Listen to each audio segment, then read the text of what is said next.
नमस्कार SSC aspirants, कैसे आप सब लोग। उम्मीद करता हूँ कि बढ़िया होंगे और अपनी मस्ती से पढ़ाई कर रहे होंगे। एसएससी इंग्लिश नरेशन टॉपिक में जो सबसे बड़ा ट्रैप होता है, जो सबसे बड़ा जाल होता है, वो होता है चेंज ऑफ द सेंटेंस। हालांकि ये बात बिल्कुल सही है कि आप चेंज ऑफ द सेंटेंस की वजह से नरेशन को कभी अच्छे से नहीं स्टूडेंट्स अपना क्वेश्चन गलत कराते हैं और उनको लगता है कि यार हमारा सिलेक्शन हो जाएगा। जब वो फाइनल लिस्ट को देखते हैं तो पता चलता है कि वो डिसक्वालीफाइड है, यानी उनका सिलेक्शन नहीं हुआ। तो आप लोग ऐसी गलतियां नहीं करना। देखिए, एग्जाम के हिसाब से जब भी जाओगे ना तो आपके पास शॉर्ट ट्रिक होना चाहिए, इस बात का ध्यान रखना। तो अब अपन समझेंगे कि नरेशन में चेंज ऑफ द सेंटेंस किस प्रकार से अपन करते हैं। तो सबसे पहले अपन समझेंगे कि नरेशन नरेशन किस तरीके से काम करेगी, क्या होगा। तो यहां जैसे मैंने आपसे कहा कि नरेशन, अब यहां अपन को समझना है कि जो नरेशन है वो दो प्रकार के होते हैं। एक होता है डायरेक्ट और दूसरा होता है इनडायरेक्ट। डायरेक्ट और इनडायरेक्ट, किसी भी बात को नरेशन में अपन दो तरीके से कहते हैं, या तो अपन डायरेक्ट कहेंगे या फिर अपन उस बात को इनडायरेक्ट कहेंगे। यहां तक समझ में आया। या तो अपन किसी बात को डायरेक्ट कहते हैं या फिर अपन इनडायरेक्ट कहते हैं। जब अपन डायरेक्ट कहेंगे तो उसमें भी दो तरीके होते हैं। एक होता है आरबी और कॉमा इनवर्टेड कॉमा, और ये होता है RS comma inverted comma close.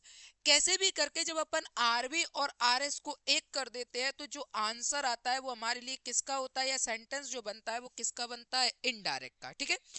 RB को अपन कहते हैं रिपोर्टिंग बर्न, ये होता है रिपोर्टिंग बर्न।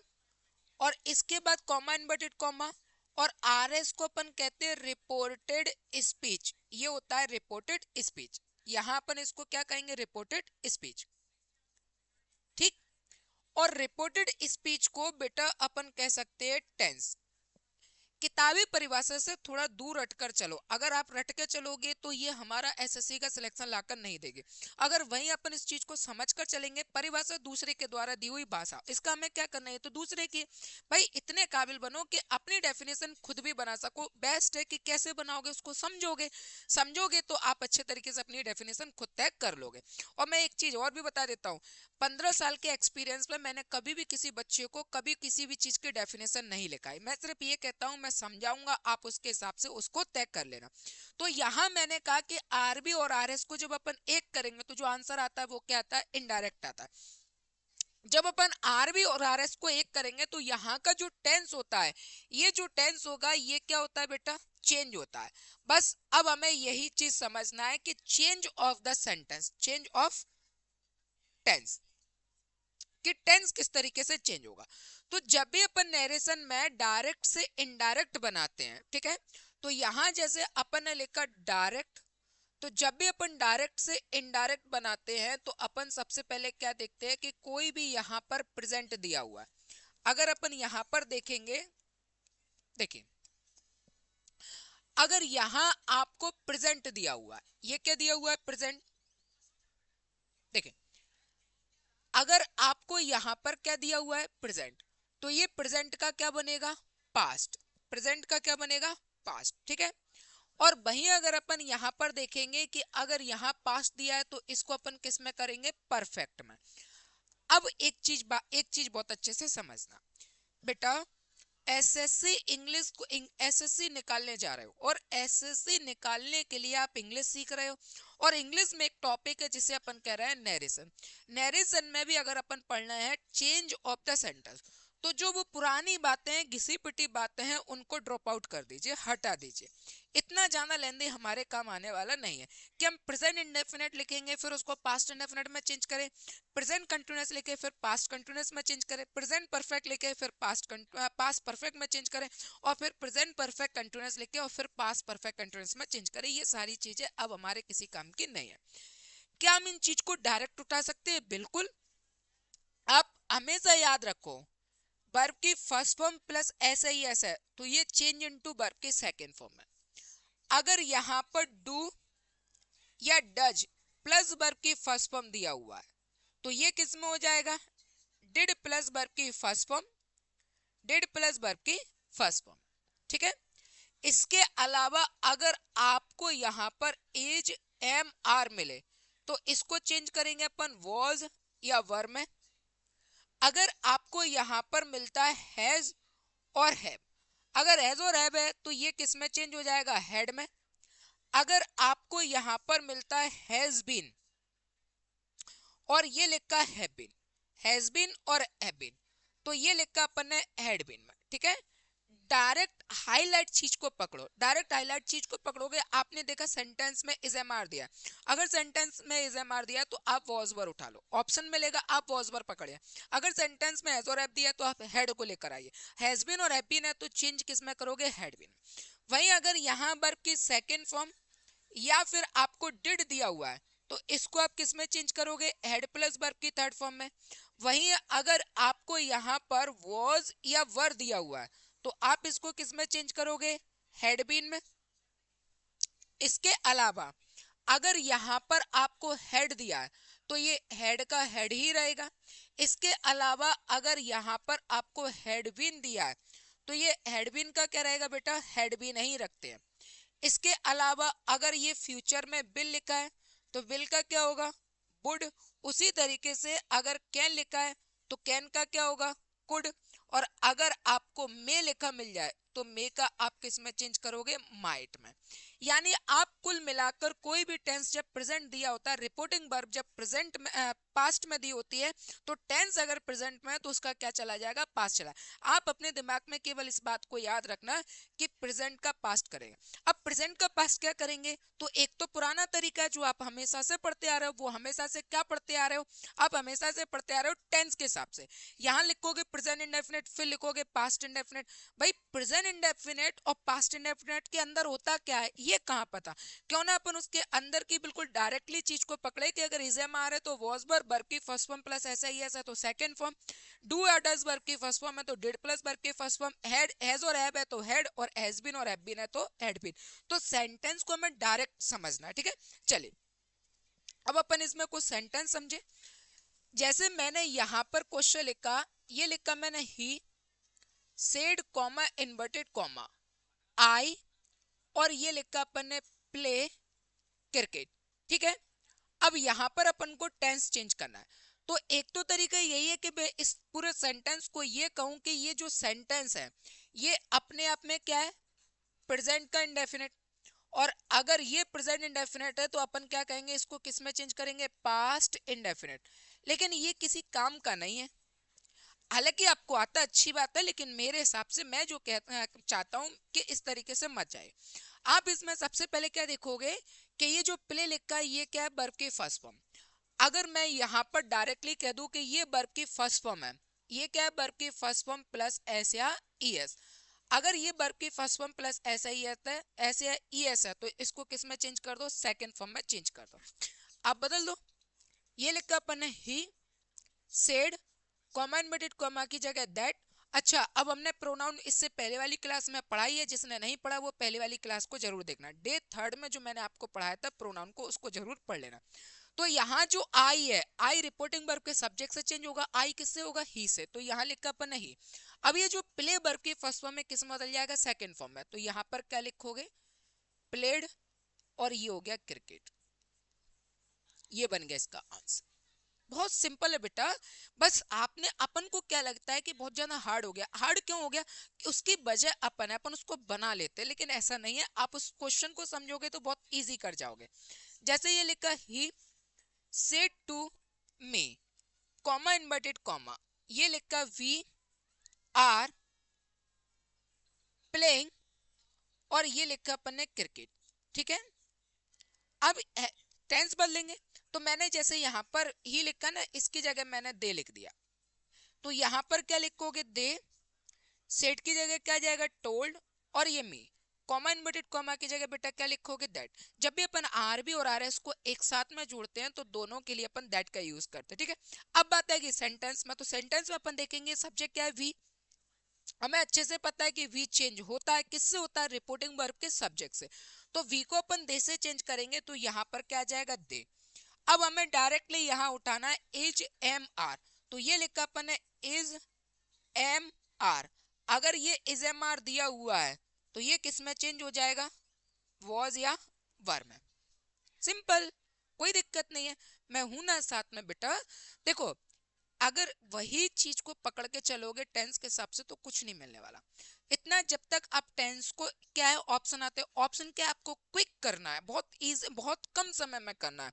तो जब तक आप ये सोचोगे कि प्रेजेंट कंटिन्यूअस का पास्ट कंटिन्यूअस, तब तक तो इज एम आर का वॉज बर है, ये और भी जल्दी हुआ और पूरे सेंटेंस में अपन ने ऑप्शन में देखा और आंसर ले आएंगे। तो यहाँ इज एम आर का वॉज बर होगा, दे के साथ वर लगता है तो ये लिखा वर, और इसके बाद ये आ गया प्लेइंग क्रिकेट। ठीक है, चलिए अगला क्वेश्चन जैसे अपन ने लिखा, ये लिखा they say to me, comma inverted comma, you have done the, और ये लिखा वर्क इनवर्टेड कॉमा क्लोज। तो यहां पर आप क्या लिखोगे, दे, सेट की जगह क्या जाएगा, told me, comma inverted comma की जगह दैट। अब ये जो यू है, यू किससे चेंज होगा, रिपोर्टिंग वर्ब के ऑब्जेक्ट से, तो यू मी से चेंज होगा, क्या हो जाएगा, आई, हैव का क्या हो जाएगा, हैड, और ये लिखा अपन ने डन द वर्क। देखो इजी हो रहा है कि नहीं हो रहा है, डायरेक्ट अगर अपन को हेल्पिंग वर्ब याद है तो कितना इजी सेंटेंस हो रहा है।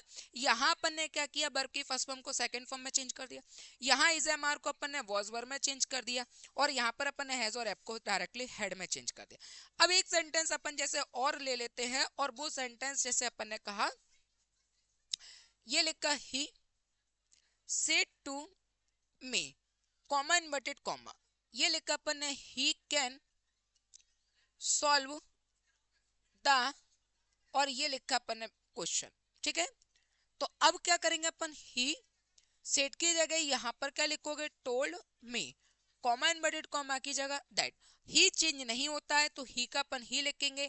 हमारे लिए जो मोस्ट इंपॉर्टेंट है आज का वो है कैन, कैन को अपन किस में चेंज कर देंगे, कुड में, ये लिखा अपन ने कैन का कुड, और इसके बाद क्या जाएगा, सॉल्व द क्वेश्चन। अच्छा एक बात बता दूं, as a friendly, not a teacher, as a friendly. Narration में सबसे बड़ी दिक्कत क्या होती है कि इसके जितने भी रूल्स होते हैं वो अपन सब एक साथ सीखना चाहते हैं, और जब अपन नरेशन को सब कुछ एक साथ, वैसे ही तो एडवांस टॉपिक है, और एडवांस टॉपिक होने के साथ में जब अपन इसके रूल्स जो है, इंपॉर्टेंट रूल्स है, वो सब एक साथ जब अपन सीखते हैं तो वो क्या होता है, सीख नहीं पाते, फिर अपन से रायता फैल जाता है, और फिर अपन कहते हैं यार नरेशन जैसा टॉपिक हमें कभी समझ में नहीं आएगा। सबसे पहले आप बेसिक समझिए, फिर उसके बाद आप उसकी रिपोर्टिंग वर्ब को समझिए, फिर उसके बाद आप प्रोनाउन समझिए, टेंस समझिए, फिर चेंज ना होने वाले समझिए, फिर उसके बाद टाइम ऑफ एडवर्ब समझिए, फिर प्लेस समझिए, धीरे धीरे करके सारी चीजें आ जाएंगी और सेंटेंस बनेगा वहीं से। तो ऐसा नहीं है, तो जब आप पूरी चीजें समझने लगोगे ना तो सेंटेंस भी कंप्लीट हो जाएगा। ठीक है, तो यहाँ अपन ने सबसे पहले स्टार्टिंग में अपन ने क्या देखा, नरेशन, डायरेक्ट, इनडायरेक्ट, आरबी और आरएस, आरबी और आरएस को एक करेंगे, हमारा आंसर जो बनेगा वो इनडायरेक्ट बनेगा। और चेंज, अब ये आसान नहीं होता तो इसमें चेंज ऑफ द सेंटेंस का भी रूल लगेगा। चेंज ऑफ द सेंटेंस का रूल बेटा डायरेक्ट याद रखना, क्योंकि एग्जाम इतना समय नहीं देता है आपको सोचने का, सिर्फ 60 मिनट में आपको 100 क्वेश्चन करना होते हैं, तो आप अपने लिए भी समय लेकर चलना कि देखते ही आंसर बनना चाहिए। ठीक है, तो ये बिल्कुल एग्जैक्ट ऐसा का ऐसा ही नोट डाउन कर लेना। इसके बाद में ये सारे सेंटेंस मैंने आपको कराई दिए। ठीक है ना, चलिए अब अपन देखेंगे सेंटेंस, एसएससी, नरेशन, पीवाईक्यू आए हुए हैं। जैसे ये सेंटेंस लिखा है, अब सेंटेंस जो लिखा हुआ है ना इस क्वेश्चन में, अभी जो फिलहाल अपन समझेंगे उसमें केवल इस चीज को देखना कि ये लिखा है प्ले, प्ले क्या है, वर्ब की फर्स्ट फॉर्म, हमें अच्छे से पता है किस में चेंज होगा, सेकंड फॉर्म में, और सेकंड फॉर्म में चेंज होगा तो क्या हो जाएगा, प्लेट। ऑप्शन में केवल प्लेट देखो, यहाँ गए ये लिखा है हेड प्लेट, हमें केवल प्लेट चाहिए तो ये आंसर नहीं होगा। ये प्लेस है, वर्ब की फर्स्ट फॉर्म प्लस एस या एस, ये भी नहीं चाहिए। ये प्लेड है, वर्ब की सेकंड फॉर्म। ठीक है, ये वॉज और प्लेइंग है, ये नहीं चाहिए, आंसर हो गया हमारा थर्ड वाला। ये अप्रोच आपको अपनाना पड़ेगी, ये तरीका आपको सीखना पड़ेगा। अगला क्वेश्चन जैसे लिखा हुआ है, देखे अगला क्वेश्चन लिखा था, man comma inverted comma the all the boys are playing in the street.